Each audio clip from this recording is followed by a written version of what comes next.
Good morning, students. Today we are going to learn about the new lesson, Unit 8, Biotechnology, Chapter 5, Plant Tissue Culture. So, plant tissue culture means growing plant, protoplast, or cell, tissue, or organs away from their natural or normal environment under artificial condition is known as tissue culture.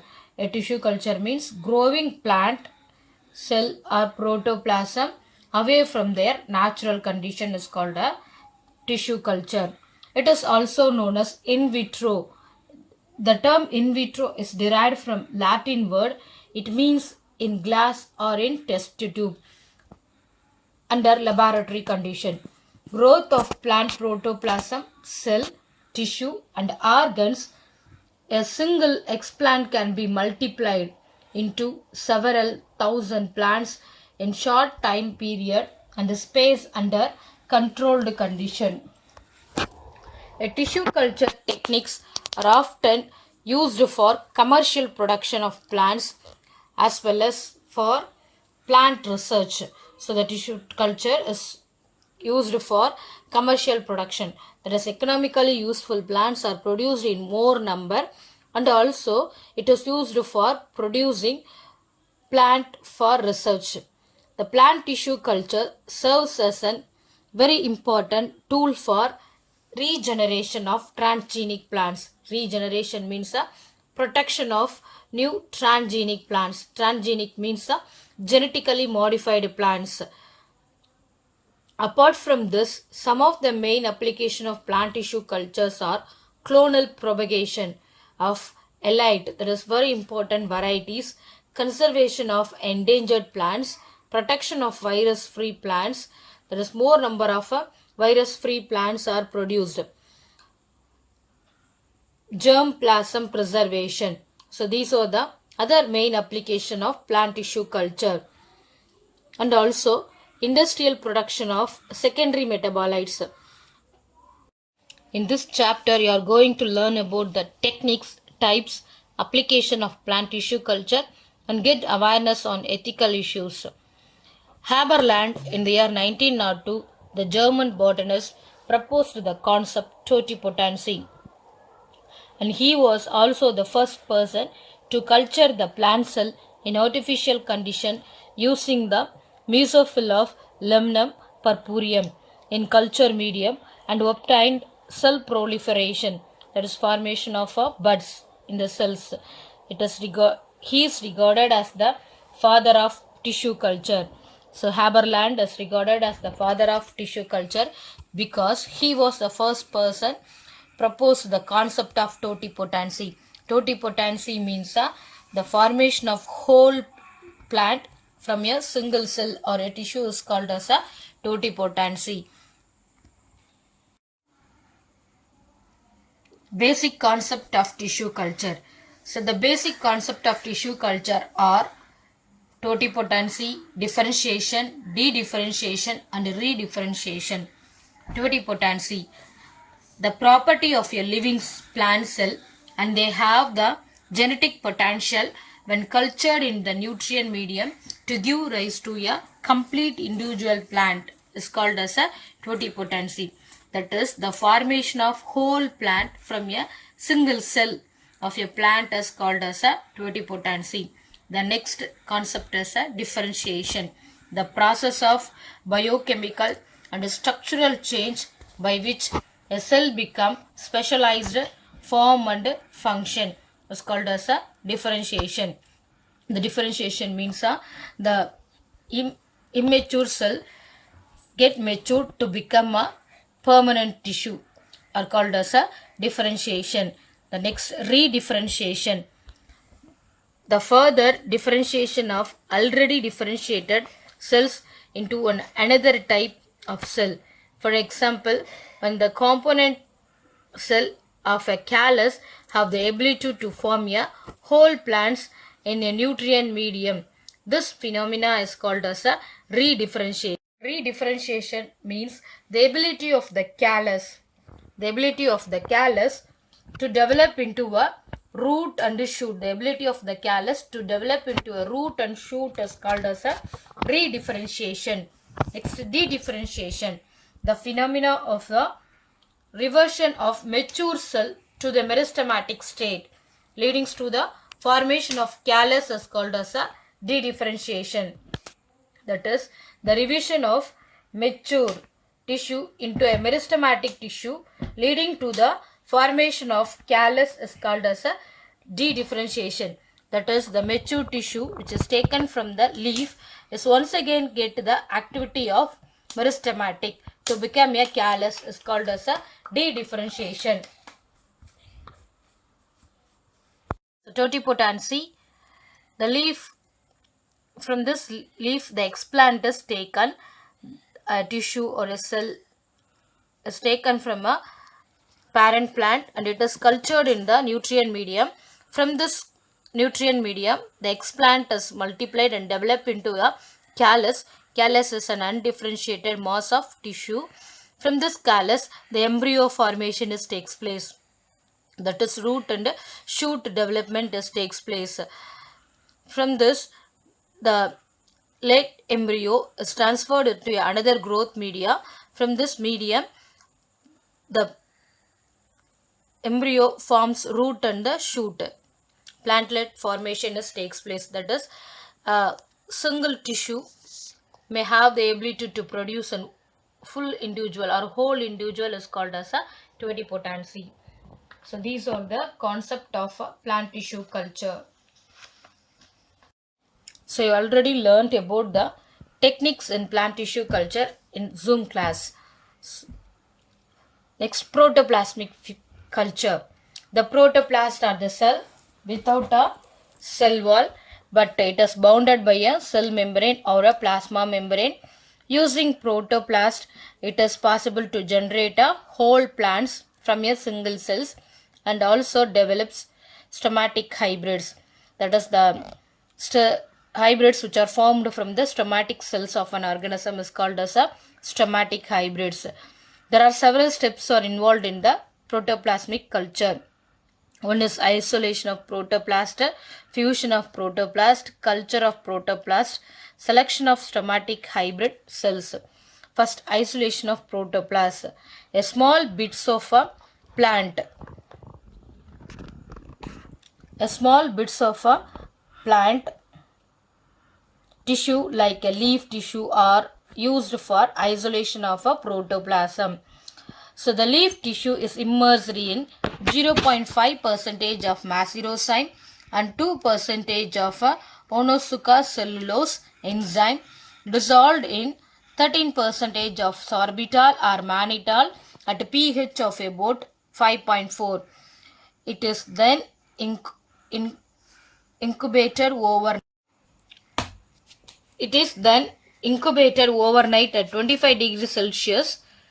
After a gentle teasing of the protoplast are obtained, and then those are transferred to a 20% sucrose solution to retain the viability. They are then centrifuged to get pure protoplasm as different from a debris of cell walls. That is, the waste which are removed from the cell walls, or the cell wall is removed by using this enzymes. The fusion of protoplasm. It is done through use of suitable fusogen. That is, the chemical which is used to fuse the protoplasm is called as a fusogen. This is normally polyethylene glycol. The isolated protoplasm are incubated in 25 to 30% concentration of polyethylene glycol with calcium ions, and the protoplast shows agglutination, that is the formation of clumps of the cell, and fusion takes place. For fusion of protoplasm, the isolated protoplast is kept in a solution of fusogenic agent, that is polyethylene glycol. The isolated protoplasm are incubated in 25 to 30% concentration of polyethylene glycol with calcium, and the protoplast shows agglutination, that is formation of clumps of cells, and fusion takes place. Culture of protoplasm. For culturing the protoplasm, the medium is taken as a MS liquid medium is used with some modification in droplet planting or micro drop array of techniques. Protoplast before viability is tested with the fluorescent diacetate before the culture. The cultures are incubated in continuous light 1000 to 2000 lux at 25 degrees Celsius. The cell wall formation occurs within 24 to 48 hours and first division of a new cells occur between 2 to 7 days of culture. Selection of stemmatic hybrid cells. The fusion product of protoplast without nucleus of different cell is called as a hybrid. What is meant by hybrid? The fusion product of protoplast without nucleus of different cell is called a hybrid. Following this, nuclear fusion happen. The process is called as a stemmatic hybridization. The nuclear fusion happen. This process is called as a stemmatic hybridization. Young plant. From this young plant, a leaf is taken out. The leaf is first surface sterilized with using chemicals, and then the lower part and the epidermis of the leaf is peeled out, and then the peeled leaf is cut into several segments. From this segment, a plasmalized cell is obtained. Plasmalized cell means when a cell is kept in a salt solution or any other dry solution, means from this cell the water is comes out, that is exosmosis takes place. Due to that exosmosis, the protoplasm is shrunken on one side of the cell wall. It is called as a plasmalized cell. Next, the plasmalized cell is kept in a test tube which containing enzyme mixture, and then cell wall is digestion and release of a protoplasm. The next, from this protoplasm, the debris are washed out. Then isolated protoplasm are cultured in a plating of protoplasm. Then cell wall regeneration takes place. The next, clump of cells formation takes place. From this, a callus tissue is formed when it is kept in a culture medium. From this, the callus tissue is formed, and then the differentiation of callus tissue causes the formation of plantlets. These are the several steps involved in plant tissue culture or protoplasmic tissue culture. The last type of plant tissue culture is cell suspension culture. The growing of cells, including the culture of single cells or a small aggregates of cells, a group of cells in an in vitro condition in a liquid medium, is known as a cell suspension culture. The cell suspension culture is prepared by transferring a portion of a callus to the liquid medium and agitated using rotary shaker instrument. The cells are separated from the callus tissue and used for cell suspension. Here, the cell suspension is prepared by transferring a portion of callus to the liquid medium and agitated using rotary shaker. By shaking using rotary shaker instrument, the cells are separated from the callus.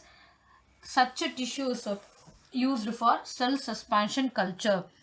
The next, production of secondary metabolites. Cell suspension culture can be useful for the production of secondary metabolites like alkaloids, flavonoids, terpenoids, phenolic compounds, and recombinant proteins.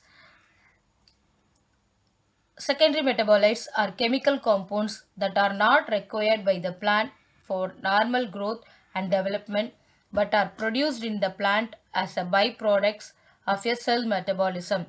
For example, biosynthesis and isolation of indole alkaloids from Catharanthus roseus plant cell culture. The process of production of secondary metabolites can be scaled up and automated using bioreactors for commercial production. Many strategies such as biotransformation, elicitation, and immobilization have been used to make cell suspension culture more efficient in the production of secondary metabolites. For example, of industrial important plant, secondary metabolites are listed below in the table. Secondary metabolites, digoxin, the plant sources, digitalis purpurea. Function or uses are cardiac tonic. It is used to relieve the heart problems, cardiac tonic. Codenine, Papaver somniferum, it is an analgesic. Capsicum annulum, rheumatic pain treatment. Vincristine, Catharanthus roseus, anti-cancerogenic. It used to treat cancer disease. Quinine, Cinchona officinalis, it is used as an anti-malarial drug. So these are the some of the secondary metabolites which are obtained from the plants and their uses. Plant regeneration pathway. From the explant, the plant can be regenerated by spermatic embryogenesis or organogenesis, the formation of organs from the callus. First explant, the explant is taken out from meristem, that is tip of the plant, or stemmatic apex, that is because the meristematic cells and the stemmatic apex are free from virus. The next nodal region, stem, the node, multiple shoot induction, micropropagation. From this, the root induction, plantlet formation takes place.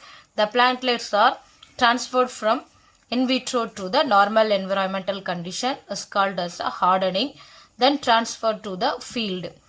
Leaf, root and callus, this indirect embryogenesis. From this callus, the shoot induction, root induction, plantlets, hardening and transfer to the field. The explant, direct embryogenesis. The direct embryogenesis forms embryoids. From this embryoids, the root and shoot development takes place. They are called as the plantlets. Then these plantlets are hardening. Hardening means in vitro to the normal, transfer to the field condition. So,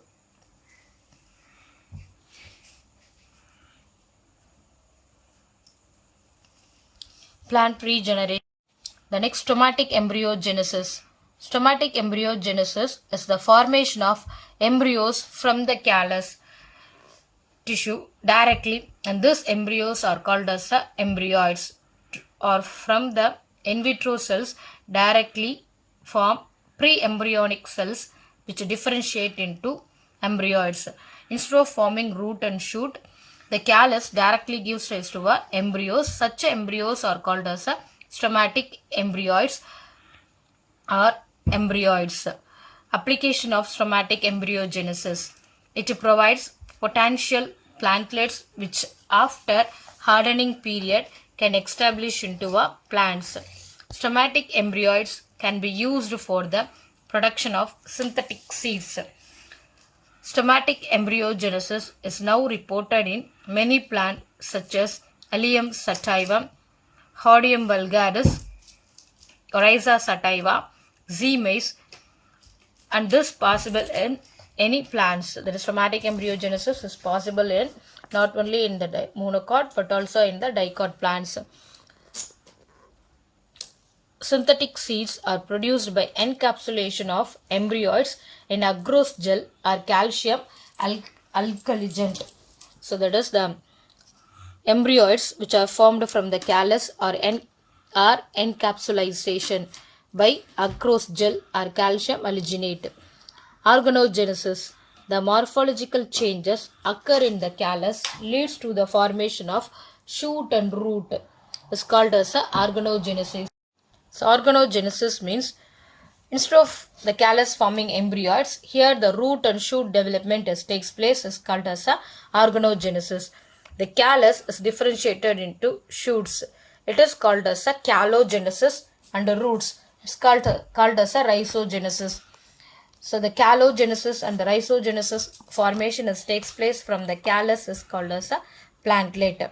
The organogenesis can be induced in vitro within the laboratory by introducing plant growth regulators in the MS medium, such as auxin and cytokinin, induces root and shoot formation from the callus.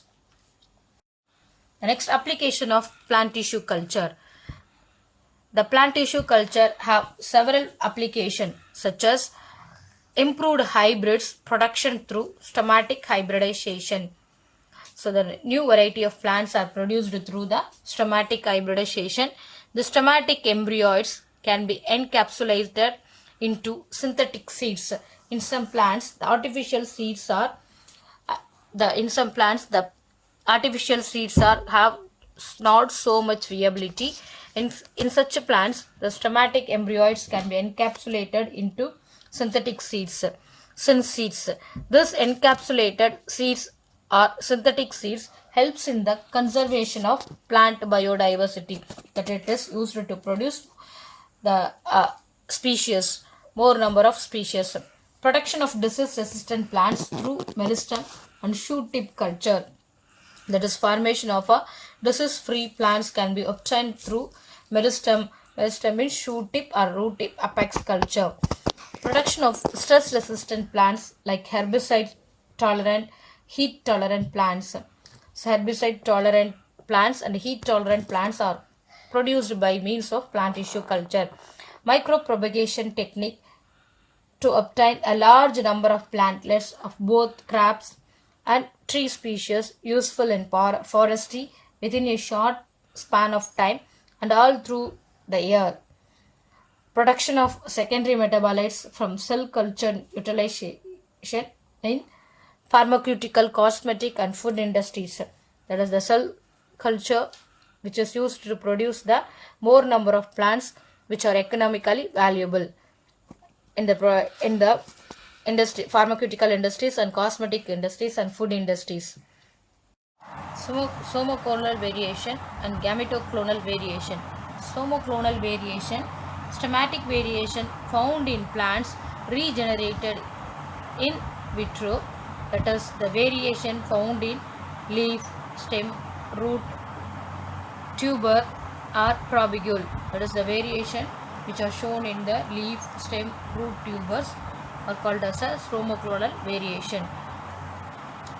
Gametoclonal variation, gametophytic variation found in the plants regenerated in vitro gametic origin, that are variation found in gametes and gametophytes, gametes such as a sperm and egg, and also the plant gametophytes.